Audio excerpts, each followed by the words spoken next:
நண்பர் என்பவருக்கு கலந்தர போவதால் அதுதான் கிணறுங்கள். என்னுடைய குடும்ப கோயில் காயக்குளம் அம்பலப்பாட்டு மலை. சோனியா அவர்கள் ரொம்ப சௌந்தரியமாயிட்டு வந்து கைத்தட்டிங்களா, நல்ல அழகா இருக்காங்க. ஏன்னா நானும் திரைப்படத்துல உதவி இயக்குனராக 4 படம் ஒர்க் பண்ணிருக்கிறேன் சென்னையில் தமிழ் இண்டஸ்ட்ரியில. சரத்குமார் கார்த்திகே நடிகர், அவருடைய படம் ஒரு ஃபர்ஸ்ட் ஷெட்யூல் வரைக்கும் நான் ஒர்க் பண்ணியிருக்கேன் சென்னையில். அதனால சினிமா பற்றி நமக்கும் தெரியும். நான் அசிஸ்டன்ட் டைரக்டராக ஒர்க் பண்ணியிருந்தேன். 6 படம், புதிய கோவிது, அரண்மனை காவலர் எல்லாமே என் தங்கச்சி பாண்டியராஜன் அவருடைய படம். இதெல்லாம் ஒரு 4 படங்கள் ஒர்க் பண்ணியிருக்கிறேன். சினிமாவில் எவ்வளோ கஷ்டன்றது எனக்கு தெரியும். ஒரு நடிகரா ஒரு நடிகையா எவ்வளோ சிரமப்படணும் அப்படிங்கிறது எனக்கு தெரியும். அவரோடு வருகை தந்திருக்கக்கூடிய சுந்தர் அவர்களுக்கும், ஐயா சதீஷ் அவர்களுக்கும், சதீஷ் தானே சார், சபீர் அவர்களுக்கும், இங்கே வருகை தந்திருக்கக்கூடிய முத்துராஜ் அவர்கள், முருகன் அவர்கள், இந்த நிகழ்ச்சியை ஒளிபரப்பு செய்து கொண்டிருக்கக்கூடிய நண்பர் ராமலிங்கம் அவர்கள், என்னோடு பேச வருகை தந்திருக்கக்கூடிய பேச்சாளர்கள் அனைவருக்கும் அந்த முதற்கண் வணக்கத்தை பணிவோடு தெரிவித்துக் கொள்கிறேன். நான் நடுவர், தமிழ்நாடு கவர்மெண்ட்டில் தமிழ்ச்செம்மல் அப்படிங்கிற விருது வாங்கியிருக்காங்க. இவர் தூய தமிழ் பற்றாளர் விருது வாங்கினவர் செல்வமாரி கொடுத்து, இவர் பேராசிரியர் ப்ரொஃபஸர் சரவணகுமார், அந்த அம்மா ப்ரொஃபஸர் மீனாட்சி அவர்கள், காலேஜ் ஸ்டூடெண்ட் இஷா, நல்ல பேசக்கூடியவங்க. வருகிறக்கூடிய சுந்தரி அவர்களுக்கும், வாழ்த்துறை அருமையாக வழங்கிய பி ராஜேந்திரன் அவர்களுக்கும் மற்றவர்கள் அனைவருக்கும் வணக்கத்தை தெரிவிச்சுக்கிறேன். நல்ல தலைப்பு. இன்னைக்கு மேடம் பேசுகிற போது ரொம்ப அருமையாக சொன்னாங்க. புன்னகை என்பது தானம் அப்படின்னாங்க. ஒருத்தருக்கு புன்னகையை தானமாக கொடுக்குற மாதிரியான ஒரு விஷயம் உலகத்தில் வேறு எதுவுமே கிடையாது. ரொம்ப அற்புதம். நான் ரொம்ப ரசித்தேன், ரொம்ப உள்வாங்க. பாரதி, மகாகவி பாரதி இருக்கார் இல்லையா, அவர்கிட்ட போய் ஒருத்தர் கேட்குறான், பாரதி புண்ணியம் முட்டினா யார் பாரதி அப்படின்னு. பாரதி சொல்றான், பக்கத்தில் இருப்பவன் துன்பம் பார்க்க பொறாதவன் புண்ணியம் முட்டினான் இல்லையா. பக்கத்து வீட்டில் ஒருத்தர் துன்பப்பட்டு இருக்கான்னா அதை பார்த்து சங்கடப்படுறான் பார்த்தீங்களா, அந்த மனசு இருக்கு பார்த்தீங்களா, அவன் தான் புண்ணியம் மூர்த்தி அப்படின்னா. அப்படிங்கிற போது அதை விட வேற என்ன, அடுத்தவர்களை மகிழ்ச்சிப்படுத்தி சந்தோஷப்படுத்தி பார்க்கிற மாதிரியான மனித ஜீவிதத்துல அதுதான் உயர்ந்த நிலை. அந்த நிலையை அவங்க நல்லா கைத்தட்டினாங்க. ரொம்ப ஆராய்ச்சி பண்ணுறீங்க. இது கேட்டு வாங்குறது அல்ல, இது ஒளிபரப்பாகுது இல்லையா. அப்போ ஒளிபரப்பாகும் போது இதெல்லாம் நல்ல நல்ல விஷயங்களை பேசுறாங்க அப்படிங்கிறதுக்கான ஒரு விஷயம். ரொம்ப மகிழ்ச்சியான விஷயம். ஒரே ஒரு கதை, நல்ல தலைப்பு, பண்டிகைகள் குடும்பத்தில் தருவது குழப்பமா குதூகலமா அப்படின்னு. இந்த நான் 2 பேரும் குதூகலம், ஆம்பளைங்க குதூகலம், எப்பவுமே ஆம்பளைங்க ஜென்ஸு எப்பவுமே ஜாலியாக தான் இருப்பாங்க. லேடிஸ் தானே கஷ்டப்படுறது. அவங்க 2 பேரும் குழப்பம்னு பேச வந்திருக்கிறாங்க, இவங்க 2 பேரும் குதூகலம்னு பேச வந்திருக்கிறாங்க. ஒரே ஒரு சின்ன கதையை மட்டும் சொல்லிட்டு நான் இவங்களை பேச விடல. ஏன்னா அவங்கெல்லாம் வந்திருக்கிறாங்க. நம்ம நண்பர்கள்லாம் ஒரு யூடியூப்ல ஒரு ஜோக் ஒன்று பார்த்தேன். நம்ம சொல்லுது வீட்டுக்கார்ட்ட, ஹஸ்பண்ட்ட, ஏங்க போன வருஷம் எனக்கு ஒரு செயின் வாங்கி கொடுத்தீங்க, தங்கத்தில் செயின் வாங்கி கொடுத்தீங்க, அதுக்கு முந்தின வருஷம் ஒரு நல்ல ஒரு நெக்லஸ் வாங்கி கொடுத்தீங்க, இந்த வருஷம் குறைஞ்சபட்சம் ஒரு ரிங்காவது கொடுங்க அப்படின்னு. அவளுக்கு அதுக்கு என்ன கொடுத்துறேன்னு செல்லில் இருந்து ரிங் கொடுத்துட்டு தான் கொடுத்துட்டேன் அப்படின்ட்டான். முடிஞ்சு போச்சு, நீ கேட்டது ரிங்கு தானே, அதான் நான் ரிங்கு கொடுத்துட்டேன் அப்படின்ட்டான். ஒரு பெரிய டாப் 10, இதை நீங்கள் பார்த்துருக்கலாம் யூடியூப்ல, டாப் 10 கோடீஸ்வரர்கள் இருந்தாங்க. அதில் ஒரு கோடீஸ்வரர் இருக்காரு, அவர் பேர் எனக்கு இப்போ நினைவில்லை, யூடியூப்ல இருக்காது. அவர் அப்படி சொடக்கப்பட்டோம்னா என்ன வேணாலும் அவரால் செய்ய முடியும், என்ன வேணாலும் செய்யலாம். அந்த அளவுக்கு அவருக்கு கோடீஸ்வரர். நிம்மதி இல்லை. அப்போ நண்பர்கிட்ட கேட்குறாரு, எனக்கு எவ்வளோ வசதிகள் இருக்கு, எவ்வளோ கோடீஸ்வரர், என்ன நினைச்சாலும் என்னால் செய்ய முடியுது, ஆனால் எனக்கு மனசுல நிம்மதியே இருக்க மாட்டேங்க, அமைதி இருக்க மாட்டேங்க அப்படின்னு. அப்போ அந்த நண்பர் சொல்றாரு, ஒன்றும் பிரச்சனை இல்லை, பக்கத்துல ஒரு போர் நடந்த இடத்துல ஒரு கிராமத்துல ஒரு 150 குழந்தைகள் கை கால் இல்லாமல் குண்டு போட்டு பாதிக்கப்பட்டு ஆசிரமத்தில் இருக்காங்க. அவனுக்கு நீ ஏதாவது ஹெல்ப் பண்ணி அவங்க உனக்கு மன அமைதி கிடைக்குது. உடனே ஒரு டக்கு செக் புக் எடுத்துட்டா எவ்வளவு வேணாலும் ஃபில்அப் பண்ணிக்காரு. No no no no no, நான் செக் புக்கு வாங்கலாம், நீ அவங்களுக்கு சக்கரை நாற்காலி இருக்கு இல்லையா, வீல் சேர், சக்கரை நாற்காலியை வாங்கி ஆசிரமத்தில் வச்சு நீ கொடு, அதுக்கப்புறம் பார்த்துக்கணும்னா சரி வாரேன்ட்டாரு. வாங்கியாச்சு. 150 சக்கரை நாற்காலி வாங்கி இதை மாதிரி ஒரு ஃபங்க்ஷன் மேடையில் வச்சு அந்த கோடீஸ்வரர் கோட்டு ஷூ எல்லாம் போட்டுட்டு மேடையில் எல்லாத்துக்கும் கொடுத்துட்டாரு. ஒரு கை இல்லாது, ஒரு கால் இல்லாது, 2 கை இல்லாது, இப்படி எல்லாரும் சக்கரை நாற்காலில் உட்காந்துருக்குறாங்க. பேசி முடிச்சாச்சு. அவர் இறங்கும் போதே ஃப்ரெண்ட்கிட்ட சொல்லிட்டு வர்றாரு, இன்னைக்கு உண்மையிலேயே நீ சொன்ன மாதிரி எல்லாத்துக்கும் சக்கர நாற்காலி வாங்கி கொடுத்தோம்னு அவங்க முகத்துல பார்க்குற அந்த புன்னகை, நீங்க சொன்ன புன்னகை, சந்தோஷத்தை பார்க்கும்போது ரொம்ப மகிழ்ச்சியா இருக்கு, ரொம்ப அமைதியா இருக்கு அப்படின்னு சொல்லிக்கிட்டே வர. அவர் இறங்கி வருகிற போது அந்த வரிசையில் இருக்கக்கூடிய சக்கர நாற்காலில் இருக்கக்கூடிய 2 கால் இல்லாத ஒரு குழந்தை அப்படி அந்த கோடீஸ்வரர் இறங்கி வந்த உடனே டப்புன்னு அந்த அப்படி அந்த வீல் சேர் அமுக்கி டக்குன்னு காலில் கோடீஸ்வரன் காலில் விழுது. அவர் கீழே குனிஞ்சு பார்த்துட்டு வேணுமா வேற ஏதாவது ஹெல்ப் வேணுமா சொல்லு அப்படின்னு அந்த குழந்தைகிட்ட கேட்கிறாரு. அந்த குழந்தை சொன்ன வார்த்தை தெரியுமா பெரியவர்களே, வேற ஒன்றும் எனக்கு வேண்டாம், இன்னொரு முறை உங்க முகத்தை நான் பார்க்கணும், ஏன்னா நான் சொர்க்கத்துக்கு போகும்போது நீங்க அங்க வருவீங்க, அங்க உங்க முகத்தை பார்த்து அங்கேயும் நான் வந்து நன்றி சொல்லணும்னு நினைக்கிறேன், அதுக்காக நான் பார்க்கிறேன் அப்படின்னு. அதனால அடுத்தவர்களுடைய அழகா சொன்னாங்க. நல்ல இந்த நிகழ்ச்சிக்கு ஏற்ற ஒரு வாசகத்தை வந்து நம்முடைய சோனியா அவர்கள் ரொம்ப அருமையா சொன்னாங்க. புன்னகை தான் அடுத்தவர்களுடைய முகத்துல ஒரு சந்தோஷத்தை கொடுக்கக்கூடிய, திருப்பி கொடுக்கக்கூடிய ஒரு வாழ்க்கையை நம்ம வாழ்ந்துட்டோம்னு வைங்க, அந்த வாழ்க்கை தான் பூரணமான அருமையான வாழ்க்கை என்று சொல்லி நம்முடைய தலைப்புப்படி பண்டிகைகள் குடும்பத்தில் தருவது குழப்பமா குதூகலமா என்கிற அணியில குழப்பமே என்கிற அணியை கல்லூரி மாணவி இஷா அவர்கள் முதல்ல வந்து தொடங்கி வச்சு பேசுறாங்க.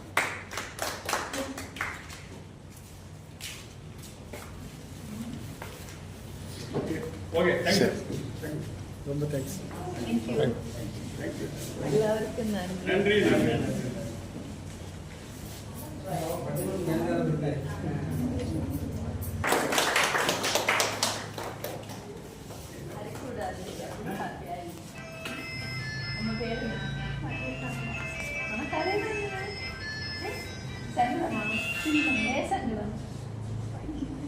பையன் உடம்பு சரி, அதெல்லாம் சரியாயிடுச்சு.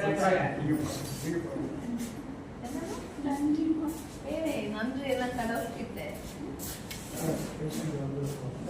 ஆமா, செகண்ட் டைம் வந்து ஒரு திருப்பி பார்த்து சுகர் உண்டு, ஹாஸ்பிட்டலில் வீட்டில் இருக்காரு. பட் வந்து திருப்பி ஒரு பெயின் இருக்கு.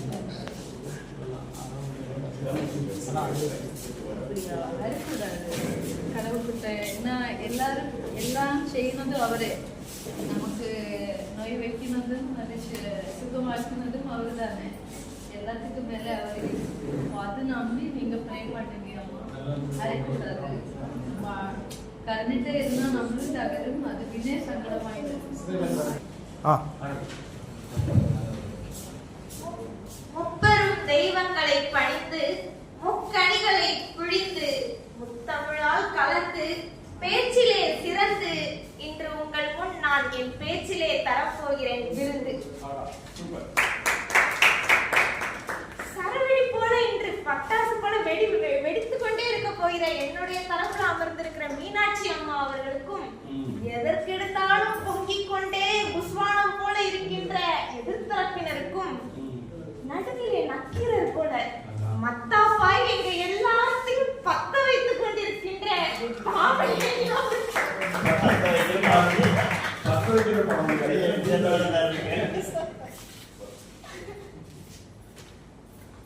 பார்வையாளர்களாக அமர்ந்திருக்கும் உங்கள் அனைவரையும் வணங்கி என்னுடைய உரையை துவங்குகிறேன். இன்று நான் பேச உள்ள தலைப்போ பண்டிகைகள் குடும்பத்தில் தருவது குதூகலமா குழப்பமா என்று. எனக்கு ஒரே ஆச்சரியமாக இருக்கிறது நடுவர் அவர்களே. ஏன்னா போன பட்டிமன்றத்துல இங்க அமர்ந்திருக்கிறாரே செல்வமாரி முத்தாயினா, மன நிம்மதி தருவது குடும்பமா கோவிலாங்கிற போது கோவில்ல வந்து பேசிக்கிட்டு இன்னைக்கு பண்டிகைகள் குடும்பத்தில் தருவது குதூகலமா குழப்பமா அப்படிங்கிற போது வந்து எங்க உட்கார்ந்துருக்காரு பாருங்க, குதூகலமா என்ற தலைப்புல வந்து பேச வந்திருக்காங்க. இதெல்லாம் பார்க்கும்போது ஒரே ஆச்சரியமா இருக்கு நடுவர் அவர்களே. சரி, நாம் தலைப்புக்குள்ள போயிடலாம்.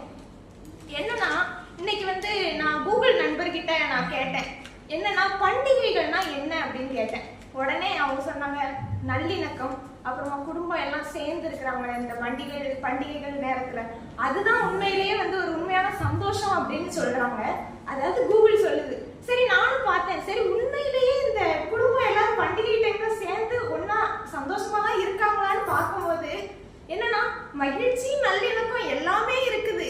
ஆனா போனஸ் இருந்தா மட்டும்தான் இது எல்லாமே இருக்குங்கிறத நம்ம எல்லாருமே மறந்துடுறோம். கையில தீபாவளி பண்டிகைக்கு நம்ம எல்லாத்தையும் அரேஞ்ச் பண்ணிக்கிட்டு இருக்கும்போது உடனே எல்லாம் காசு டப்பு டப்புன்னு போய்கிட்டே இருக்குது. அந்த பொண்ணு என்னன்னா எனக்கு காலையில நான் மத்தியானம் நான் லெஹங்கா போடுவேன், ஈவினிங் வேற ஒரு ட்ரெஸ் போடுவேன், அப்புறம் நைட்டு பட்டாசு வெடிக்கிறதுக்கு வேற ஒரு ட்ரெஸ் போடுவேன். அப்பா கிட்ட வந்து சொல்றோம், பையன் என்னன்னா ஐபோன் 17 ப்ரோ மேக்ஸ் தான் எனக்கு வேணும், அப்பதான் நான் ரீல்ஸ் போட முடியும், பைக்ல உருட்டிக்கிட்டு ரீல்ஸ் போடுறதுக்கு அப்பதான் நல்லா இருக்கும்னு வந்து சொல்லுவாங்க. அது மட்டும் இல்லாம அம்மா என்னன்னா கலர் கலரா சாரி, எனக்கு போன வாட்டி நீங்க இந்த நெக்லஸ் எடுத்து கொடுத்தீங்க, இந்த வாட்டி நீங்க இந்த நெக்லஸை கண்டிப்பா எடுத்து கொடுக்கணும்னு சொல்லி சண்டை போட்டு போட்டு அந்த குடும்ப தலைவர்களுடைய அந்த தலையெழுத்து இருக்கு பாத்தீங்களா நடுவர் அவர்களே, ரொம்பதான் போனஸ். அந்த தீபாவளி முடிவு பாருங்க, அதுக்கு மறுநாள் தான் இருக்குது. அதுவும் தீபாவளி மாசத்துக்கு முதல் நாள் தான் வந்துட்டுன்னா அவ்வளவுதான். குடும்ப தலைவர்கள் பாவமும் பாவம் தான். ஆனா எப்படி இங்க இருந்துட்டு புதுவாகவே வந்து நிக்கிறாங்கன்னா எனக்கு தெரியல. அது நம்மளுடைய சரவணகுமார் ஐயா இங்க வந்து உட்கார்ந்துருக்குன்னு எனக்கு ரொம்ப வருத்தமா இருக்குது ஐயா. அதாவது இப்ப பண்டிகைகள் டைம்ல சரி நம்ம ஒரு குடும்பமா 4 பேர் இருக்கோம்னா அவங்க கொண்டாடினாலும் பரவாயில்ல, சொந்தக்காரங்கன்னு ஒருத்தங்க வருவாங்க பாருங்க, சொந்தக்காரங்க வீட்டுக்கு வந்து அவங்க எதுக்கு வராங்கன்னா அவங்களுக்கும் தெரியாது நமக்கும் தெரியாது, வந்து உட்காருவாங்க, உட்கார்ந்துகிட்டே இருப்பாங்க, நாங்க சமைச்சு சமைச்சு போட்டுக்கிட்டே இருக்கணும். ஆட்கள் எல்லாம் அப்படி பண்டிகைக்கு செய்யற பலகாரத்தை உட்கார்ந்து சாப்பிட்டுக்கிட்டே இருப்பாங்க. அந்த அடுப்பறையில அம்மா மட்டும் உட்கார்ந்து சமைச்சுக்கிட்டே இருப்பாங்க. பண்டிகையோ ஞாயிற்றுக்கிழமை எந்த நாளா இருந்தாலும் பெண்கள் மட்டும் சமையல் அறையிலிருந்து சமைச்சுக்கிட்டே தான் இருக்காங்க. அவங்களுக்கு விடுமுறையே இல்ல. அதெல்லாம் நீங்க கொஞ்சம் பார்த்து தெளிவா வந்து பேசுங்கன்றதுதான் நாங்க சொல்ல விரும்புறோம். ஆனா இவங்களும் வீட்டுல வேலை நிறைய செய்றாங்க. ஆமா பாத்திரம் கழுவுறது இல்ல. ஆமா அதனால எல்லாரும் வீட்டுல வேலை செய்றாங்க. ஐயா வேலை செய்யறாங்க ஐயா, நீங்க சொல்றது சரிதான். ஆனா இந்த பண்டிகை நேரத்துல சொந்தக்காரங்க வரும்போது வீட்டுல இருக்கிற மனைவி அவர்கள்லாம் என்னதுங்க பண்ணுவாங்க, சரி சொந்தக்காரங்க வராங்க அப்பமாவது நம்ம கொஞ்சம் சமைக்கிற மாதிரி காட்டிப்போம் அப்படிங்கிற மாதிரி இருப்பாங்க. ஆனா அந்த நேரத்துல அந்த 3 நாள் அந்த பொண்ணு உட்காந்து சமைக்கலையா, பண்டிகை டைம்ல தான் பாத்திரம் கழுவுறது சமைக்கிறது எல்லா வேலையும் பார்த்துட்டு இருக்காங்க. அதனால பெண்களுக்கு கொஞ்சம் சப்போர்ட் பண்ணி பேசுங்க. இன்னைக்கு பண்டிகைக்கு சொந்தக்காரங்க வருவாங்க, சித்தி இருக்காங்க, அம்மா அவங்களுடைய தங்கை அவங்க வருவாங்க. என்ன பண்ணுவாங்க, அவங்க அம்மாவுக்கு அடுத்த டைப்பு மாமியார் மாதிரி நம்மள உட்காந்து குறை சொல்லிட்டு இருப்பாங்க. அவங்க வந்தா நமக்கு ஒரு பக்கம் தலை வலிக்க ஆரம்பிச்சிடும். அப்புறம் மாமி அதாவது அத்தை வருவாங்க, இது அப்பாவுடைய தங்கச்சி வருவாங்க. வரும்போது எதை சொன்னாலும் எதை எடுத்தாலும் நாசமா பேசுற மாதிரி பேசி அப்படியே நம்மளை கலாய்ச்சி விட்டுட்டு போறதுல அவங்கள விட்டு அது பெரிய ஆள் கிடையவே கிடையாது. நம்மளை குத்தி குத்தி காமிக்கிறதுல இந்த அத்தைமார்கள் இருக்கார்கள் பாருங்க, ஐயோ. அப்புறமா இந்த தாய்மாமன் நாம இப்படிதாங்க நம்மளையே மோசமா வைக்கிற மாதிரி அப்படி இல்லாத பண்ணாத குறையெல்லாம் நம்ம அப்பா அம்மா கிட்ட தட்டி விட்டுக்கிட்டு அவங்க பாட்டுக்கு கிளம்பிடுவாங்க.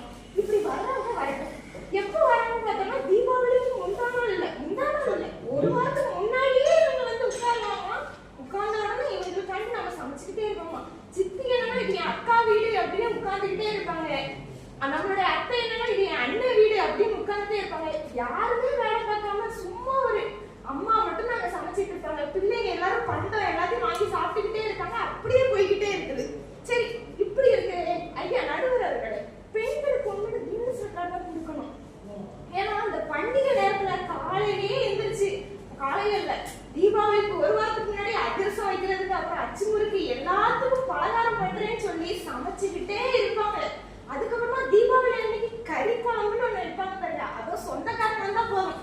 சித்தப்பாக்கு மட்டன் பிடிக்கும், மாமாக்கு சிக்கன் பிடிக்கும், பாட்டிக்கு மீன் குழம்பு தான் பிடிக்கும். இப்படி எல்லாருக்கும் ஏத்த மாதிரி ஒவ்வொன்னா வச்சு வச்சு வச்சு அவ்வளவுதான். அதனால நான் சொல்றது என்னன்னா, சொந்தக்காரங்க வந்தா குடும்பத்துல உண்மையில குதூகலமா இருக்காது. எல்லா குழப்பத்தையும் ஏற்படுத்தி விட்டுக்கிட்டு அது இந்த பாட்டிமார்கள்லாம் இருக்காங்க பாருங்க, சிசிடிவி கேமரா மாதிரி பிள்ளை என்ன பண்ணுது பொண்ணு என்ன பண்ணுது எல்லாத்தையும் உட்கார்ந்து பார்த்துக்கிட்டு புதுசு புதுசா சொல்லி வைப்பாங்க. இவங்க சொல்லி எல்லாம் கிளம்பிடுவாங்க. அடுத்து அந்த ஒரு மாசம் வீட்டுக்குள்ள இருக்க போறது நாங்க தான். நாங்க படுற கஷ்டம் யாரையா சொல்லுவோம். அப்புறம் என்னன்னா இந்த இது சில சரி இந்த மாதிரி குடும்பங்கள்லாம் இருக்கு. அதாவது தொழிலாளர்களுக்கும் போனஸ் வாங்குறாங்க, சாதாரணமா ஒரு நடுத்தரத்துல இருக்கிறவங்களும் போனஸ் வாங்குறாங்க. சரி அதே மாதிரியே குடிக்கிறவங்களும் இருப்பாங்க. அவங்க வீட்டை நினைச்சு பாருங்க, அவங்க வீட்டுல எத்தனை பிரச்சனைகள் இருக்கு, இது எல்லாத்தையுமே வந்து நம்ம நினைச்சு பார்க்கணும். அவங்க வீட்டுல ஒரு பெண் தான் அங்க இருந்து பத்தினியா இருந்து பட்டினி கிடந்து அவ வந்து வீட்டுக்காண்டி உழைச்சிட்டு இருக்கா. அப்போ அப்படிப்பட்ட பெண்கள்லாம் இருக்கிறாங்க, அவங்களும் தீபாவளி கொண்டாடிட்டு தான் இருக்காங்கிறத நம்ம தெரிஞ்சுக்கணும். அப்புறம் நான் என்ன சொல்ல வரேன்னா, இப்போ பண்டிகைகள் நான் வந்து எல்லா பண்டிகையும் தப்புன்னு சொல்ல மாட்டேன். ஆனா அந்த ஒரு சில தீபாவளி பண்டிகைலாம் இருப்பாரு, அதெல்லாம் அந்த காலத்துல ரொம்ப அருமையா இருந்தது. என்னன்னா காலையிலே எந்திரிப்பாங்க, நல்லெண்ணெய் தேய்ச்சி குளிச்சு ஸ்வீட் சாப்பிட்டு சாமி கும்பிட்டு அப்புறம் ஒரு பட்டிமன்றம் போடுவாங்க பாருங்க. அந்த பட்டிமன்றத்தை நிம்மதியா கேட்டுட்டு அப்புறம் அம்மா அங்க இருந்து அடுப்பறையில இருந்து ஒரு கறி குழம்பு எதையாவது கொண்டு வராங்க, அதை சாப்பிட்டு இனிப்பு சாப்பிட்டு அப்புறம் மத்தியானம் எங்கேயாவது வெளியே போயிட்டு அப்புறம் சாயங்காலம் சன் டிவி விஜய் டிவில ஏதாவது ஒரு படம் போடுவாங்க, அதை உட்காந்து பார்த்துக்கிட்டு இடையில இந்த விளம்பரம் விடுவாங்க சேனல்ல. அப்போ அது அந்த டைம்ல போய் அப்படியே சட்டுன்னு பட்டாசு வெடிச்சுட்டு வந்துட்டு ஒரு 10 மணி கிட்ட இன்னும் நல்லா மத்தவங்க வீட்டை விட நம்ம வீட்டுல தான் நிறைய குப்பை இருக்கணும்னு சொல்லிட்டு அப்படி வீடு ஃபுல்லா குப்பையா இருக்கும். இப்பெல்லாம் குப்பை விழுந்தாங்க பெருமை நினைச்சிட்டு இருக்காங்க. சரவெடி எத்தனை போடுறோம், நம்ம எத்தனை போடுறோம் அப்படிங்கிறது தான் இன்னைக்கு விஷயமாவே இருக்குது. இன்னைக்கு அதனால நான் சொல்ல வருது என்னன்னா, அன்னைக்கு தீபாவளி மன நிம்மதிக்காக கொண்டாடுவாங்க. என்னன்னு பார்த்தோம்னா வருஷத்துக்கு ஒரே ஒரு சட்டை தான் எடுப்பாங்க. ஆனா இந்த காலத்துல கலர் கலரா சட்டை, அதாவது என்ன மாசத்துக்கே நிறைய சட்டை எடுப்பாங்க, அது வேற விஷயம்.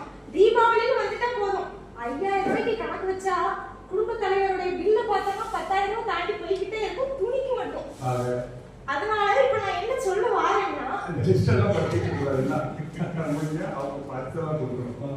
அதாவது மருந்தே ஆயினும் விருந்தோடு ஒண்ணு அப்படின்னு சொல்லுவாங்க இந்த பண்டிகை டைம்ல. அப்போ இப்படிலாம் இருக்கும்போது இன்னைக்கு விருந்தாளிகள் வந்தாலே நம்ம அவங்க நமக்கு வேட்டு வைக்கிற மாதிரி தான் பண்ணிக்கிட்டு இருக்காங்க. அதனால நான் என்ன சொல்ல வாரேன்னா, பண்டிகைகள் குடும்பத்திற்கு தருவது குழப்பமே குழப்பமே குழப்பமே அப்படின்னு சொல்லி என்னுடைய உரையை முடிக்கிறேன். நன்றி. விஷா அவர்கள் ரொம்ப அருமையாக குழப்பத்திற்கான பல்வேறு நிகழ்வுகளை எடுத்துக் கொள்கிறார்கள். இப்பொழுது பரிசுகள் வழங்கும் நேரம்.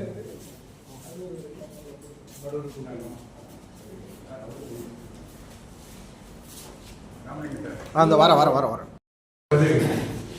குழப்பமே என்கிற அணியிலே மாணவி நிஷா அவர்கள் ரொம்ப அற்புதமாக பேசியிருக்கிறார்கள். அதற்கு பதில் சொல்வதற்காக நம்முடைய தூய தமிழ் பெற்றாளர் விருது பெற்ற சிவசிவ மாரிமுத்து அவர்கள் பண்டிகைகள் குடும்பத்தில் தருவது புதுகலவை என்று பேச வருகிறார்.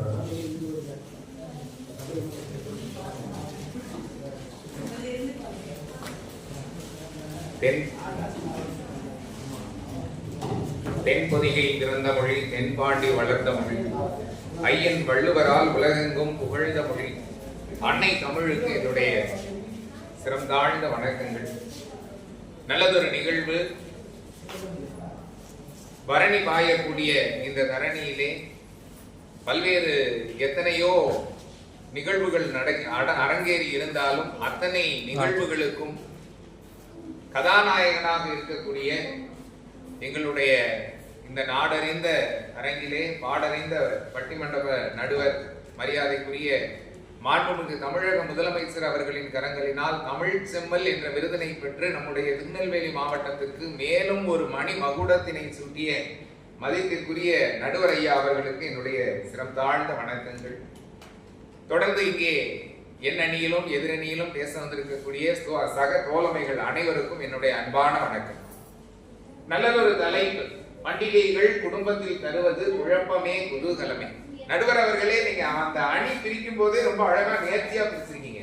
இந்த குழப்பம்ங்கிறதுக்கு குழப்பவாதிகளான பெண்களையும், குதூகலம்ங்கிறதுக்கு எப்போதுமே என்ன நடந்தாலும் குதூகலமா இருக்கக்கூடிய ஆண்களையும் கொண்டீங்க பார்த்தீங்களா? இதுல இருந்தே தெரியுது நீங்க எந்த அளவுக்கு நேர்த்தியா தேர்வு பண்ணிருக்கீங்க அப்படிங்கிறது. உண்மைதான், எப்போதுமே குழப்பவாதிகள் இந்த பெண்கள். அதனாலதான் எனக்கு முன்னாடி பேசின சகோதரி ரொம்ப குழப்பத்தோட குழப்பம் வச்சுட்டு போயிட்டாங்க. இங்க எல்லாமே குழம்பி போச்சு. இப்ப அடுத்தால வரப்போற மீனாட்சி அம்மா இன்னும் கொஞ்சம் குழப்பத்தை, அந்த குழம்பு என்ன செய்வாங்கன்னா கூட்டாஞ்சோறு ஆக்குவாங்க, இல்லைன்னா சுண்டகரி ஆக்கி வச்சுட்டு போயிடுவாங்க. இது எல்லாருக்குமே தெரிஞ்சதுதான். நடுவர் அவர்களே, பொதுவாக பண்டிகைகள் நமக்கு குடும்பத்துக்கு தர்றது குழப்பம் இல்ல, குதூகலம் தான். ஏன்னு கேட்டீங்க அப்படின்னா, பொதுவா எந்த ஒரு நிகழ்வு வந்தாலும் குடும்பத்துல மகிழ்ச்சி சந்தோஷம் தன்னால வந்துடும். ஒரு கணவன் மனைவிக்குள்ள ஒரு சின்ன சண்டை நடக்கு வைங்களேன், யாராவது வீட்டுக்கு அந்த நேரத்துல வந்துட்டா அந்த சண்டையை மறந்து சமாதானம் ஆயிடுவாங்க. காபி போடு, டீ போடு, அதை கொடு, இதை கொடுங்கிற அந்த ஒற்றுமை வந்துடும். அவங்க போகும் போதே அந்த சண்டையை மறந்து இவங்க அந்த சமாதானம் அந்த இடத்துல பறந்துடும். இதே போலதான் குடும்பத்துல ஒரு நிகழ்ச்சி வருது, ஒரு ஏதோ ஒரு பண்டிகை, தீபாவளியோ பொங்கலோ கிறிஸ்துமஸோ ரம்ஜானோ ஏதோ ஒரு பண்டிகை வருது அப்படின்னாலும் அந்த பண்டிகை வர்றதுக்கு ஒரு வாரத்துக்கு முன்னாடியே அந்த இடத்தை சுத்தப்படுத்தணுமா, என்ன ஜாமான் வாங்கணும். இப்ப தீபாவளியே தான் வருது. இப்ப மீனாட்சி அம்மா வீட்டுல என்ன செஞ்சிருப்பாங்க, ஒரு வாரத்துக்கு முன்னாடியே கடலை பருப்பு இருக்கா, வடை போடணும், குத்து பருப்பு இருக்கா, பாசி பருப்பு இருக்கா, முறுக்கு சுடுறதுக்கு அரிசி மாவு இருக்கா, உளுந்த மாவு இருக்கா, வெண்ணெய் இருக்கா, சீடை போடுறதுக்கு மாவு இருக்கா, அதிரசம் மாவு சேர்க்கணுமே அதுக்கு அச்சு வெல்லம் இருக்கா, கருப்பட்டி இருக்கா, அச்சு மண்டவெல்லம் இருக்கா, ஏலக்காய் இருக்கா, அது போக என்ன சீடை பணியாரம் போடணும் அதுக்கு என்ன இருக்கு, சரி முந்திரி கொத்து போடணும் அதுக்கு என்ன இருக்கு, என்னென்ன பொருட்கள் வேணுங்கிறத அந்த கணவனும் மனைவியும் கலந்து உட்கார்ந்து பேசி அதை கடையில போய் வாங்கி வீட்டுக்கு கொண்டு வந்து அதை டப்பாவில் போட்டு அடுக்கி வச்சு அதுக்கப்புறம் ஒவ்வொன்னா செய்ய ஆரம்பிப்பாங்க. நடுவர் அவர்களே, நாங்களும் எங்க வீட்டுல செய்வோம். முறுக்கு புளியும் போது எங்க அம்மா எண்ணெய் சட்டி வச்சு எங்க அம்மா பக்கத்துல உட்காந்து எண்ணெயில போட்டு முறுக்க போட்டு எடுப்பாங்க. நாங்க என்ன செய்வோம் தெரியுமா, நான் முறுக்க புளிஞ்சு கொடுப்பேன், என் முண்டாட்டி அந்த முறுக்கு அப்படியே எடுத்து எடுத்து எங்க அம்மா கிட்ட கொடுப்பா. எங்க அம்மா அதை வாங்கி வாங்கி எண்ணெயில போட்டு பொரிச்சு எடுப்பாங்க. என் குழந்தை அங்க உட்கார்ந்து அந்த முறுக்க ஒடிச்சு ஒடிச்சு சாப்பிடும். எவ்வளவு ஒரு குதூகலம் நடக்குது அந்த பண்டிகையில. இது வேற எங்கேயாவது கிடைக்குமா? கடையில போய் ஒரு 10 ரூபாய்க்கு முறுக்க வாங்கி கடிச்சு முறுக்கு தின்னுட்டு வாங்க, அதுல சந்தோஷமே கிடையாது. ஒரு மனைவி எடுத்து கொடுக்க, மகன் வாங்கி கொடுக்க, மாமியார் சுட்டு கொடுக்க, பேர உட்கார்ந்து சாப்பிடும் போது அந்த பாட்டி சொல்லும், செல்லும் வேகாத முறுக்கு போட்டுட்டாங்க, சாப்பிடுறா ராசா, நல்லா இருக்கும். இந்த சந்தோஷத்தை நீங்க கடையில அனுபவிக்க முடியுமா? வேற எங்கேயாவது அனுபவிக்க முடியுமா? அந்த மாதிரி இருந்தா சந்தோஷம், அந்த மாதிரி இல்ல அந்த குழப்பமா இருக்கு. அதுக்கு அந்த மாதிரி ஆட்கள் வரும்போது குழப்பம் தானே வரும். நல்லா இருந்த ஆட்கள் வந்தா வந்திருக்கும், மீனாட்சி அம்மா மாதிரி ஆட்கள் வந்தா குழப்பம் தானே வரும். இந்த அம்மா என்ன செஞ்சிருக்கோம், மாமியார் முறுக்கு போடும் போது எண்ணெய் சட்டி பக்கத்துல கொஞ்சோண்டு தண்ணியை கோரி ஊத்தி இருக்கும், எண்ணெய் பொரிச்சிருக்கும். அப்ப குழப்பம் வராம வேற என்ன வரும்? அந்த அம்மாட்ட முறுக்க புளிஞ்சு கொடுக்க சொன்னா முறுக்குல கூட கொஞ்சம் வேற என்னத்தையாவது கலந்து கொடுத்துருக்கோம். முறுக்கு அப்படி புளிஞ்சு பக்கத்துல வைக்கணும். மாமியார் கைக்கு எட்டாம 10 அடி தூரத்துல தள்ளி வச்சு அந்த அம்மா கேட்கும், கோவம் வரும், சண்டை வரும், இப்ப கொடுப்போம், குழப்பம் தானே வரும். நீங்க தான் முதல்ல சொன்னீங்க, ஒவ்வொருத்தரும் வீட்டுக்குள்ள வருகிற போது குடும்பமா இருக்கிற போது சந்தோஷமா இருக்கும். ஆனா மாமியார் வரும்போது தண்டாங்க சமாதானமா ஆகணும்ல. ஆகும் பாருங்க எப்படி ஆகும்னு நானும் சொல்றேன் பாருங்க. நடுவர் அவர்களே, இப்போ எவ்வளவு பிரச்சனைகள் இருக்கட்டும், யார் வீட்டுல ஒரு பண்டிகைன்னு வரும்போது ஒரு மகிழ்ச்சி தன்னால வந்துடும்.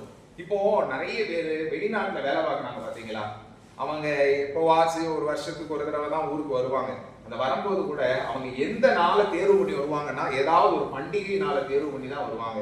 அந்த பண்டிகை நாளை தேர்வு பண்ணி வர்றதுக்கு முன்னாடி இப்போ மீனாட்சி அம்மா பையன் அமெரிக்கால இருக்காருன்னு வச்சுக்கோங்களேன். அப்ப அமெரிக்கால இருக்கும்போது இந்த அம்மாவுக்கு போன் போட்டு பேசுவாப்புல, கண்ணா ராசா தீபாவளி வருதுடா, பொங்கல் வருதுடா, வீட்டுக்கு வந்துடுடா அப்படிம்பாங்க. அந்த பையன் சொல்லுவாப்புல, ஏமா 20ஆம் தேதி தீபாவளி, நான் ஒரு 15ஆம் தேதி வந்துடுறேன் அப்படின்னு. இந்த அம்மா நவம்பர் 15ஆம் தேதி என்னைக்கு வரும்னு அக்டோபர் செப்டம்பர்லயே எதிர்பார்ப்பாங்க. இந்த 2 மாசம் தான் இருக்கு, பையன் வந்துருவான். இன்னும் 20 நாள் தான் இருக்கு வந்துருவான், 10 நாள் தான் இருக்கு வந்துருவான். அவன் வந்த உடனே அதை செஞ்சு கொடுக்கணும், இதை செஞ்சு கொடுக்கணும், அவனுக்கு இந்த சட்டை பொருத்தமா இருக்கும், அவனுக்கு இந்த வேஷ்டி பொருத்தமா இருக்கும்னு பார்த்து பார்த்து பார்த்து பார்த்து எடுத்து வச்சு அவன் வந்த உடனே அவனுக்கு என்ன செஞ்சு கொடுக்கலாம், எது செஞ்சு கொடுக்கலாம்னு ஒரு குதூகலம் வருது பாத்தீங்களா. இது அந்த பண்டிகை காலத்துலதான் வரும். அதுக்கு அடுத்து உறவுகளோட கூடி இப்போ எனக்கு முன்னாடி பேசின இஷா சொன்னாங்க இல்லையா, சித்தி வராங்க, அத்தை வராங்க, மாமா வராங்க, எல்லாரும் ஏன் வராங்க? ஏன் அண்ணன் வீடுங்கிற ஒரு உரிமை இருக்க போய் தானே வராங்க. உரிமை இல்லாத இடத்துல நான் வந்து சரவணகுமார் அண்ணன் வீட்லயோ இல்லைன்னா நானே மீனாட்சி அம்மா வீட்டுல போயோ, மீனாட்சி அம்மா வடை எடுத்து வைங்க, மீனாட்சி அம்மா பூரி சுடுங்கன்னு கேட்டா அந்த அம்மா என்ன சொல்லுவாங்க, போதவங்க இங்க வந்து யாரும் அதிகாரம் பண்றேன்னு கேட்பாங்க.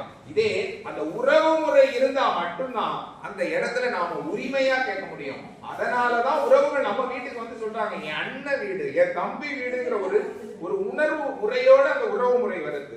அடுத்து உளவியல் ரீதியாவே ஒரு சுரப்பி சுரக்குதான் நடுவர் அவர்களே, எண்டோஸ்பின்ங்கிற ஒரு ஹார்மோன் சுரக்குது. இது பண்டிகை காலங்கள்ல 10 பேர் கூடும் போதுதான் சுரக்குது. அதுக்கடுத்து இந்த பட்டாசு வெடியெல்லாம் வெடிச்சாதான் மகிழ்ச்சின்னு இல்ல. தீபாவளி அன்னைக்கு காலையில நீங்க என்ன நிகழ்ச்சினாலும் முடிச்சுட்டு ராத்திரி நேரம் மொட்டை மாடிக்கு போய் அப்படி வானத்தை பார்த்து இப்படி படுத்து பாருங்க. அந்த வானத்துல பட்டாசு வெடிக்கிற அந்த வண்ணமான அந்த வெடிக்கிறதெல்லாம் பார்த்தாலே நமக்கு ஒரு பெரிய மகிழ்ச்சி இருக்கும். அப்போ இப்படி நிறைய நிகழ்வுகளை சொல்லலாம். இதற்கு அடுத்து முன்னாடி பேசின இஷா சொன்ன ஒரே ஒரு கேள்விதான், ரொம்ப கஷ்டமா இருந்துச்சு. பாட்டி வந்து சிசிடிவி கேமரா மாதிரி எல்லாரையும் பார்த்துக்கிட்டே இருந்துட்டு போறாங்கன்னு. அந்த சிசிடிவி கேமரா வீட்டுல இருந்ததுனாலதான் நாமெல்லாம் ஒழுக்கத்தோட பண்பாட்டோட கலாச்சாரத்தை மீறாம இருக்கோம். பாட்டி பார்த்துருவாடா, பாட்டில இருந்து ரூபா எடுக்கும் போது பயமா இருக்கும். பாட்டி பார்த்துருவாடா, பாட்டி அப்பாட்ட சொல்லி கொடுத்துருவா, அப்பாட்ட சொல்லி கொடுத்துருவா. என்னைக்கு இந்த பாட்டிகள் எல்லாம் முதியோர் இல்லத்துக்கும் அனாதாசிரமத்துக்கும் போனாங்களோ அன்னைக்கே நிறைய வீடுகள்ல கொலை, களவு, எத்தனையோ சமூக விரோத செயல்கள் நடக்க காரணமே இந்த பாட்டிங்கிற சிசிடிவி இல்லாததுனாலதான். நடுவர் அவர்களே, நாம இப்ப சிசிடிவி வாங்கி மாற்றோம். ஆக மொத்தத்துல பண்டிகைகள் குடும்பத்துக்கு தர்றது பெரிய குதூகலத்தை தான். ஏன்னா அது வர்றதுக்கு முன்னாடி ஒரு 10 நாள் குதூகலம், வந்த அன்னைக்கு ஒரு குதூகலம், வந்து ஒரு 10 நாளைக்கு ஒரு குதூகலம். ஆக மொத்தத்துல முன்னாடி 10 பின்னாடி 10 மொத்தத்துல ஒரு 20 நாள் நம்ம மனசே சந்தோஷத்துல ஒரு மகிழ்ச்சியோட வைக்குது. அதனால நடுவர் அவர்களே, அவங்க எதிரணியில இருக்கவங்க என்ன சொன்னாலும் நம்பாதீங்க. அவங்க சொல்றது எல்லாமே வண்டியா பொய் மட்டும்தான்.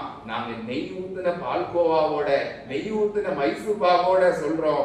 சாப்பிட்டு பாருங்க, பண்டிகை நிச்சயமா குதூகலமாக இருக்கும் என்று கூறி வாய்ப்புக்கு நன்றி கூறி உங்கள் அனைவருக்கும் என்னுடைய இனிய தீப ஒளி திருநாள் நல்வாழ்த்துக்களை பகிர்ந்து விடைபெறுகிறேன். நன்றி, வணக்கம். ரொம்ப அவர்கள் குதூகலத்திற்கான விளக்கங்களை எல்லாம் ரொம்ப அற்புதமாக விளக்கியிருக்கிறார்கள். நல்லா நீங்களும் நல்லா கேட்டு தெரிஞ்சுங்க. அதெல்லாம் கிடையாதுங்க.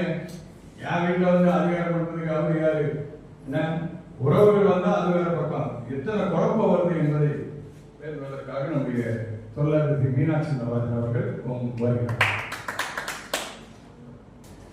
ஐங்கர்த்தனை ஆணையத்தனை இந்திரனொன்றை போலுமேற்றனை நந்தி மகந்தனை ஞான கொழுந்தனை புத்தியில் வைத்து கண்டி போற்றுகின்றேனே. முதலில் இங்கே குழுமியிருக்கும் அத்தனை பேருக்கும் இனிய தீபாவளி திருநாள் வாழ்த்துக்களை கூறி நடுவர் உள்ளிட்ட அவையை வணங்கி இன்றைய தலைப்புக்குள் நான் வருகிறேன். என்ன தலைப்பு கொடுத்திருக்காங்க பாருங்க எல்லாரும். பண்டிகைகள் குடும்பத்தில் தருவது குழப்பமே குதூகலமே. எந்த காலத்துல உள்ள வந்து இங்க வந்து பேசிட்டு இருக்காங்க. பாட்டி எல்லாம் வந்து முதியோர்களுக்கு நாங்கள் அதைத்தானே சொல்லுவோம். அதனாலதான குழப்பமே வருகிறது.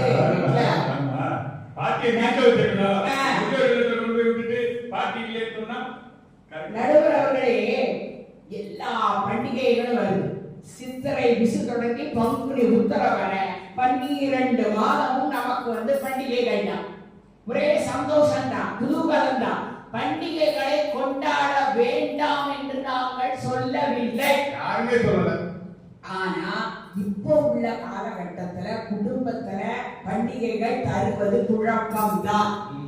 ஏன்னு கேளுங்க, அதாவது நமக்கு வந்து பாரம்பரியமா நம்முடைய கலாச்சாரத்தை நாம் பின்பற்றி பண்டிகைகள் கொண்டாடினா அது குதூகலம்.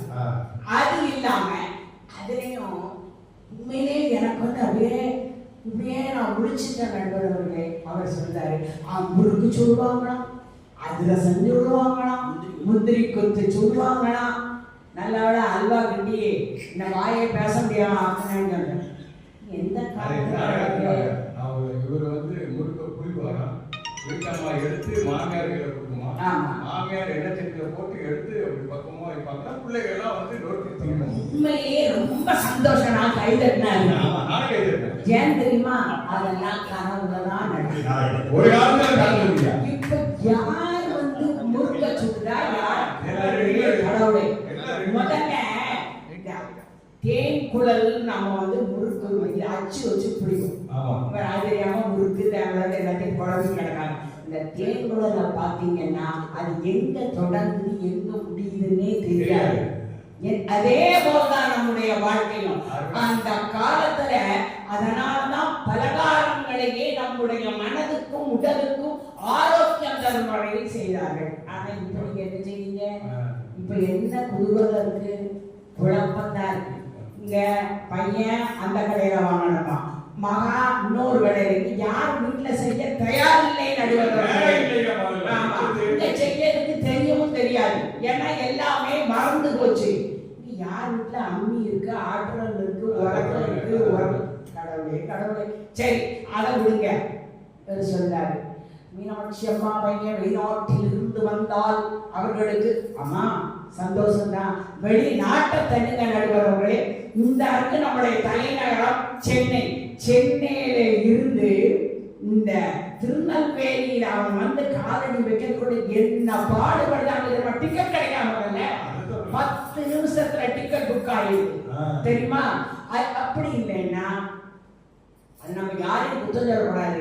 அவர்கள் என்ன விலை வைக்கிறார்களோ அந்த விலை வந்து நமக்கு அந்த அளவுக்கு நமக்கு தீபாவளிக்கு செலவு ஆகாது. இப்படிப்பட்ட சூழ்நிலையில எப்படி வந்து ஊர்வலம் இருக்கும் நடுவர் அவர்களே, குழப்பம்தான், வேற எதுவுமே கிடையாது. ஒரு அம்மா போன் பண்ணுறாங்க பையனுக்கு, ஏய் எங்கடா வந்துட்டு இருக்க, விடிஞ்சா தீபாவளி, நான் எங்க வர, நான் இந்த இடத்துலயே தான் இருக்கேன். ஏன்னா அவனுக்கு டிக்கெட் கிடைக்காது. கிடைக்குமா கிடைக்காத, முதல்ல லீவு கிடைக்குமா கிடைக்காதா, அடுத்தது டிக்கெட் கிடைக்குமா கிடைக்காதா, இடம் கிடைக்குமா கிடைக்காதா, சரியான நேரத்துல போகுமா போக மாட்டாமா, கொண்டாடுவோமா கொண்டாட மாட்டோமான்னு இப்படி குழப்பங்கள்ல போயிட்டு இருக்க. இதுல வேற அந்த காலத்துல இந்த காலத்துல முறுக்க சுட்டோம் அதை சுட்டோம்னு காலத்துச்சு முறுக்கினா தான் இவங்க எல்லாம் சரியா வருவாங்க நடுவர்களே. அடுத்து என்ன தெரியுமா? உடை. பாரம்பரிய உடை என்னது? அந்த காலத்துல பாவாடை தாவணியில் பார்த்த உருவமா அப்படி இருந்தது. அடுத்தது புடவை கட்டணும். இப்ப அதெல்லாம் கிடையாது நடுவர் அவர்களே. நல்ல கேளுங்க, அதாவது ரெடிமேட் ஷர்ட் கேள்விப்பட்டிருப்பீங்க, கேள்விப்பட்டிருக்கீங்களா? ரெடிமேட் கவுன், ரெடிமேட் சுடிதார், இப்போ ரெடிமேட் சேரி. ஆமா, ஏன்னா சேலையே கட்ட தெரியலையே. இப்படி ஒரு நிமிஷத்துல அவங்க பார்த்தா அது வந்து சாதாரணமாகனா அது ஒரு 400 ரூபா 500 ரூபா தான் இருக்கும் சேலை. ஆனா அதை அப்படியே மடித்து அதுல தையெல்லாம் போட்டு வச்சா 4000 ரூபாய். அதை வாங்கி உடனே அப்படியே பேண்ட் மாதிரி போட்டு அப்படி மேல தூக்கி போட்டாச்சுன்னா சேலை ரெடி, சேலை கட்டியாச்சு. இந்த அளவுக்கு மக்கள் பணத்தை பணமாக பார்க்காமல் மதிப்பு தெரியாமல் செலவழித்துக் கொண்டிருக்கிறார்கள். நடுவர் அவர்களே, நாங்க வந்து பண்டிகையை செலவு செய்து கொண்டாடுங்கள் அப்படின்னு நாங்க சொல்றோம். ஆனால் தயவு செய்து பண்டிகையை வீண் செலவு செய்து கொண்டாடாதீர்கள்.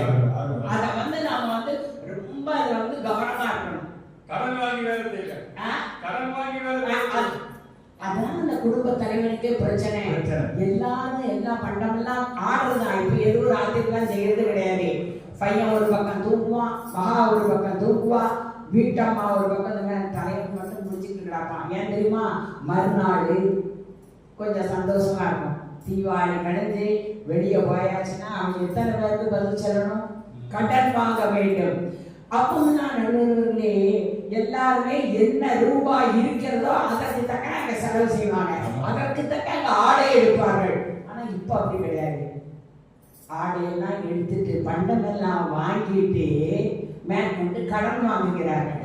ஒரு வருஷத்து உழைப்பும் அந்த ஒரே நாளில் தீர்ந்து விடுகிறது என்றால் அது குதூகலமா? அது குதூகலமா? குழப்பம் தான் நடுவர் அவர்களே.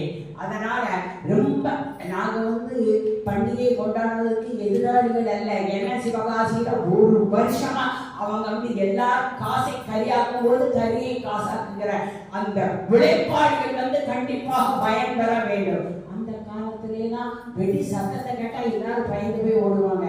இப்ப வெடியோட விலையை கேட்டாலே ஓடக்கூடிய ஒரு சூழ்நிலையில் நாம் இருக்கிறோம்.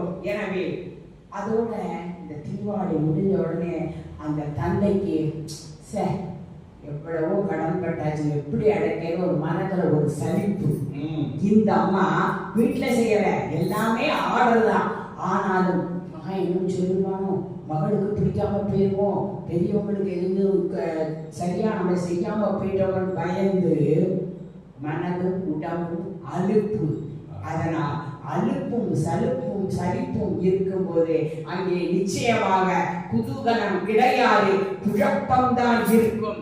எனவே இனிமேலாவது குதூகலத்தை மட்டுமே பணத்தை கொண்டு தயவு செய்து அளவிடாமல், குழப்பம் இல்லாமல் குதூகலமாக தீபாவளியை கொண்டாடுவதற்கு அந்த இறைவனை வேண்டி வணங்கி குழப்பம் இல்லாத நடுவர் அவர்கள் யாரையும் குழப்பாமல் குழப்பத்திற்கே தீர்ப்பு சொல்ல வேண்டும் என்று குழப்பமில்லாமல் உங்களை கேட்டுக்கொண்டு உங்களிடமிருந்து பெறுகிறேன். வருகிறேன். வணக்கம். நன்றி.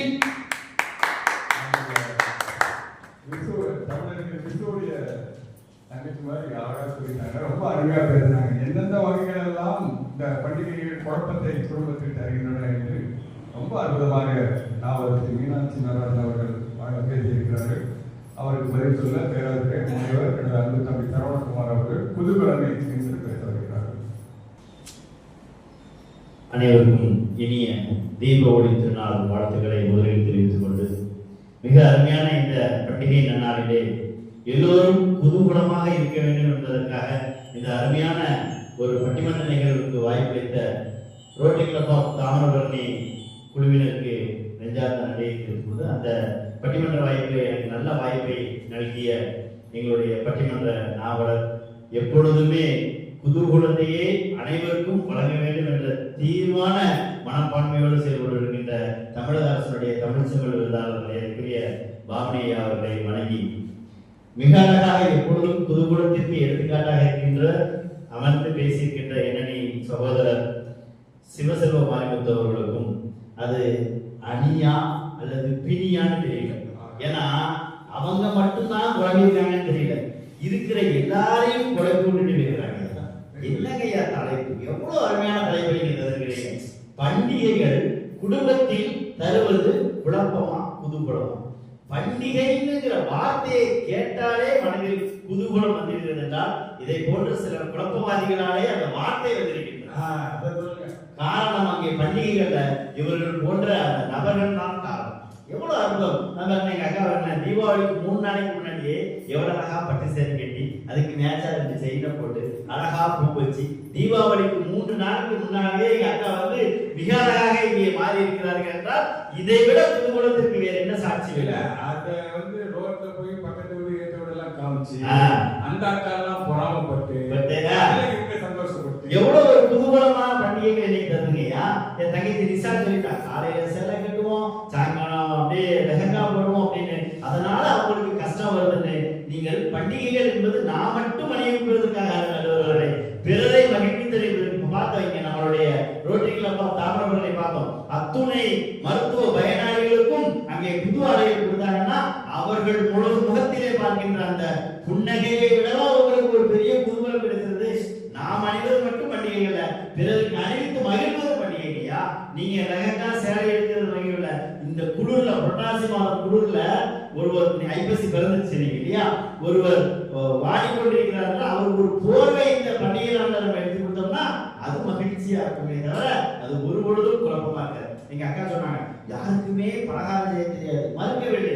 இன்றைய காலம் தலைமுறை மாறிவிட்டது, கணினியில் சென்றுதான் நாங்கள் பலகாரங்களை சரியாக படிக்கவில்லை. ஆனா அப்படி என் பொண்டாட்டி செஞ்ச அதிரசம் பிக்க முடியலதான் நடுவர்களே. உடனே உங்களை நாங்கள் குழம்பி போகல, படித்ததால பண்டிகைகளை கொண்டாடுவதால என்ன பண்ண குதூகலமா அந்த பலகாரத்தை எல்லாம் அச்சு கொடுக்கலாம் உடையவே முடியல. அழகாக எங்க வீட்டு கதவுக்கு அச்சா கொடுத்துருக்கேன், அசலவே இல்லை. மகிழ்ச்சியாக இருவதற்கு வாழ கற்றுக்கொள்ள வேண்டும். அதிரசத்தை பக்கத்து வீட்டு கொடுத்துட்டாங்க எங்க அக்கா இல்லைங்க ஐயா. அதாவது மகிழ்ச்சியாக இருப்பதற்கு முழுக்க முடிக்க முடியலன்னா கதவுக்கு எல்லாத்துக்கும் பழகிக்கிட்டே இருந்தா உடனே தெரியாது. ஏன் வந்துட்டு யாருமே வேலையே செய்யறது கிடையாது. அவர்களும் பண்டிகைகள் மகிழ்ச்சியாக இருக்கணும்னா செய்யறாங்க. அது மாவு மிஸ்டேக், என் வீட்டமா மிஸ்டேக் இல்லைங்க, மாவு மிஸ்டேக், மாவு சரியா கொடுக்கல. உங்க வீட்டமா மிஸ்டேக் நீங்க சொல்லி பாருங்க இல்லைங்களா? அதனால அது வந்து குழப்பம்னு சொல்லிட்டு என்ன குழம்பிக்கிட்டு தான் இருக்க முடியும். குதூகலம் தாங்க பண்டிகைகள்னா. இதை தாண்டி நம்மளுடைய எல்லாவற்றுக்கும் நீங்க எல்லா பிரச்சனையும் பண்டிகை ஒரு குற்றச்சாட்டு வச்சாங்க. சொல்லுங்க. அதாவது பண்டிகைன்னு வந்தா வீட்டு குடும்ப தலைவர் பக்கத்து வீட்டுல அங்க இங்கன்னு கடனை வாங்கி பண்டிகை முடிஞ்சதுக்கு அப்புறம் அதை எப்படி அடக்க போறோம்னு குழப்பப்படுறாங்கல்ல, கஷ்டப்படுறாங்கல்ல, ஐயா உண்மைதான். பண்டிகைகள் வருகின்ற பொழுது எல்லாருக்கும் வீட்டுல ஆடை இருக்கணும், பலகாரம் வாங்கணும். அப்போ அவன் சம்பாதிக்கின்ற மாத சம்பளம் அவனுக்கு பத்தாது, கூடுதலா பணம் தேவைப்படும். அவன் கூடுதலாக பணம் வாங்குகின்ற பொழுது அவனுக்கு பொறுப்பு வருகின்றது. இன்னமும் அதிகமாக வருகின்ற ஆண்டுகள் முழுவதும் அவன் உழைக்க தயாராகின்றான், மனதளவிலும் உடலளவிலும். இல்லையா? அதற்கு பக்கபலமாக குடும்பம் இருக்கின்றது, குதூகலமாக இருப்பதா. என்னதான் கஷ்டப்பட்டாலும் அக்கா சொல்றது வந்து இல்லைங்க, கூடுதலா கடன் வாங்குறாங்க, போனஸ் தேவைப்படுது, நிசாம் சொன்ன மாதிரி போனஸ் தேவைப்படுது, நான் மறுக்கவில்லை. ஆனாலும் இந்த பணத்தினுடைய தேவையை வாங்கி என் பிள்ளை ஒரு வெடியை வெடிக்கின்ற பொழுது அவன் மகிழ்ச்சியை நான் அங்கே பார்க்கின்றேன். அந்த வெடி வெடித்ததன் மூலமாக சிவகாசி மக்களுடைய மகிழ்ச்சியை உணர்கின்றேன் என்பவர்களே. என் மகன் மகிழ்ச்சியை பார்க்க சிவகாசி மக்கள் மகிழ்ச்சியை உணர்கின்றேன். அதே மாதிரி என்னுடைய மகன் அணிந்திருக்கின்ற புத்தாடையை பார்க்கின்ற பொழுது நான் மகிழ்ச்சி அடைகின்றேன். என் மனைவி அணிகின்ற பட்டுச்சேலையை பார்க்கின்ற பொழுது நான் மகிழ்கின்றேன். அதை நெய்த நெசவாள எண்ணி பூரிப்படைகின்றேன். குதூகலமா இருக்கா இல்லையா நண்பர்களே?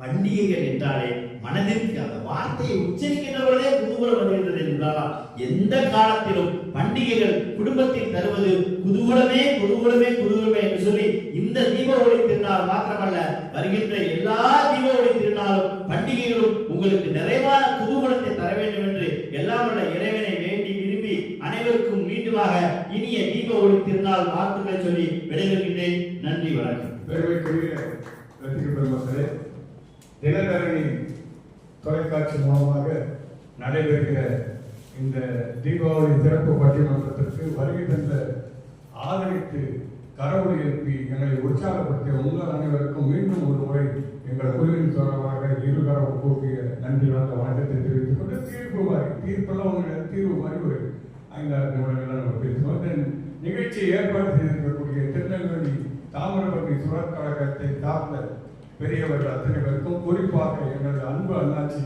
ஆனந்த பாண்டியன் ஐயா அவர்களுக்கு, ஏன்னா அவர்கள் தான் அந்த நிகழ்ச்சியை ஏற்பாடு செஞ்சு மிக மகிழ்ச்சியோடு இந்த பட்டிமன்றம் நடைபெற வேண்டும், இங்கே மருத்துவ பயனாளிகள் பயன் பெற வேண்டும் என்பதற்காக பல்வேறு நலத்திட்டங்களை வழங்கிய அவர்களுக்கு எங்கள் குழுவினராக மீண்டும் ஒரு முறை எங்களது நன்றிகளான வணக்கத்தை தெரிவித்துக் கொண்டு, அதேபோல் இந்த நிகழ்ச்சியை மிக சிறப்பாக ஒளிப்பதிவு செய்து உலகெங்கும் இருக்கக்கூடிய ரசிக பெருமக்களுக்காக தீபாவளி சிறப்பு நிகழ்ச்சியாக வழங்கிக் கொண்டிருக்கக்கூடிய தரணி தொலைக்காட்சியினுடைய உரிமையாளர் அன்பு நண்பர் ராமலிங்கம் அவர்களுக்கும் எங்களது நன்றியை தெரிவித்துக் கொண்டு, இந்த நிகழ்ச்சிக்கு எங்களோடு பங்கு பெற்றிருக்கக்கூடிய மருத்துவக் கல்லூரியை சார்ந்த முத்துராஜ் அவர்களுக்கும் சுந்தரி அவர்களுக்கும் எங்களது இனிய நன்றியை தெரிவித்துக் கொண்டு, சிறப்பு விருந்தினர்களால் வருகை தந்து திரைப்பட நடிகை இப்பொழுது சமூக சேவகராக இருக்கக்கூடிய சோனியா அவர்களுக்கும் அவரோடு வந்திருந்த சுந்தர் அவர்களுக்கும் தரிஸ் அவர்களுக்கும் எங்களது குழுவின் சார்பாக நன்றி தெரிவித்துக் ரொம்ப அருமையான தலைவர்.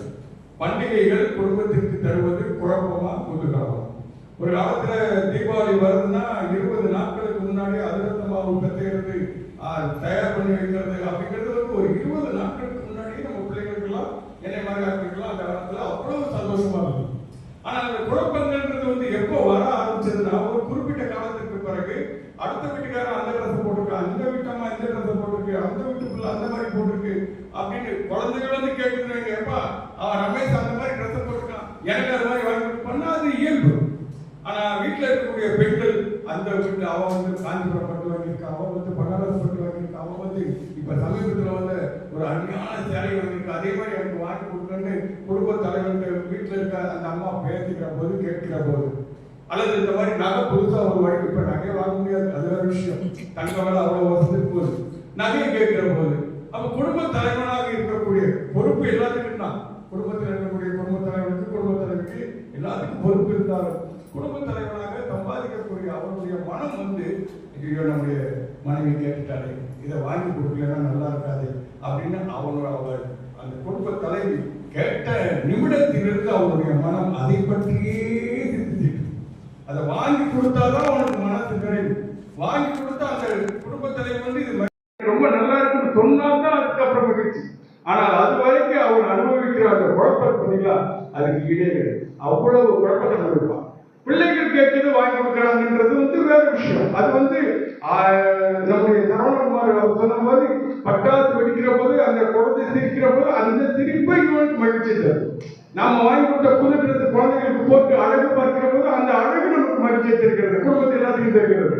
ஆனால் குழப்பங்கள் அழகுமையா மீனாட்சி சொன்னாங்க, குடும்ப செலவுக்கு கடன் வாங்க வேண்டியிருக்கு, ஆயுள் முழுவதும் வாழ்க்கை முழுவதும் இஎம்ஐ கட்டியே பண்டிகைகளை கொண்டாட முடியாம எத்தனை குடும்பங்கள் தவிச்சுக்கிட்டு இருக்கு. அவங்க ஆதரவத்தோட சொல்றாங்க பண்டிகைகள் கொண்டாடணும், எல்லாரும் மகிழ்ச்சியோடு கொண்டாடணும், சந்தோஷமா கொண்டாடணும், குதூகலத்தை கொண்டாட வேண்டும் என்பது அவர்களுடைய விருப்பமும் மீனாட்சி நாளோட விருப்பம், விஷா விருப்பம். ஆனால் நடைமுறை என்ன? எவ்வளவு ஒரு சென்னையிலிருந்து திருநெல்வேலிக்கு பஸ் பிடிச்சி வர்றதுக்குள்ள அவன் பாடுற செலவு, வாகனத்திற்காக அவன் கொடுக்கக்கூடிய செலவு தீபாவளி செலவோட அதிகமா இருக்குனாங்க. உண்மையிலே தானே ஒரு பயணச்சீட்டை புக் பண்ணி அட்வான்ஸாக முன்பதிவு செய்து வருவதற்குள்ள அவன் படுற மாதிரி. இதெல்லாம் தாண்டி இயற்கை சூழல், மழை பெஞ்சிட்டுனா அதுல இருந்து அவங்க படுற கஷ்டம். இப்படி எல்லா வகையிலும் ஒரு தெருவில் இப்போ அதனாலதான் ஒரு காலத்துல 24 மணி நேரம் வெடி வெடிச்சது போக மாசுபடுத்து பாருங்க.